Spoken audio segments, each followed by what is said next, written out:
కొద్ది రోజులకు ముందు నేనొక ట్వీట్ చేశాను.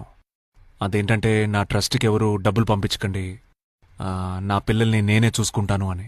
దానికి కారణం ఏంటంటే నేను డాన్స్ మాస్టర్గా ఉన్నప్పుడు ఓ ట్రస్ట్ మొదలుపెట్టాను. 60 మంది పిల్లల్ని ఇంట్లో ఉంచి పెంచడం, అలాగే వికలాంగులందరికీ డాన్స్ నేర్పించడం, ఓపెన్ హార్ట్ సర్జరీ చేయడం, ఇవన్నీ డాన్స్ మాస్టర్గా ఉన్నప్పుడే చేశాను. అప్పుడు ఒక్కడనే చేయలేకపోయేవాడిని. సో అందుకే నేను మిగతా వాళ్ళ సహాయం కోరుకున్నాను. కానీ ఇప్పుడేమో నేను హీరో అయిపోయాను. సో సంవత్సరానికి 2 ఏళ్లకు ఒక సినిమానే చేసేవాడిని. కానీ ఇప్పుడేమో సంవత్సరానికి 3 సినిమాలు చేస్తున్నాను. బాగా డబ్బులు వస్తున్నాయి. నాలో నాకే అనిపిస్తోంది, నీకు బాగానే డబ్బులు వస్తున్నాయి కదా, ఎందుకు మిగతా వాళ్ళని అడిగి చేయాలి, నువ్వే చేయొచ్చు కదా అని. సో నేనేదో పొగరుగా డబ్బులొద్దు అని చెప్పడం లేదు. నాకిచ్చే డబ్బుల్ని మీ ఇంటి పక్కన కష్టపడే ట్రస్ట్లు చాలా ఉన్నాయి, నేను చూశాను. వాళ్ళకి సహాయం చేయండి, వాళ్ళకి ఉపయోగపడుతుంది. ఎందుకంటే వాళ్ళకి చాలా మంది వచ్చి సహాయం చేయరు. నేను ఎంత చెప్పినా సరే, లేదు మీతో కలిసే మేము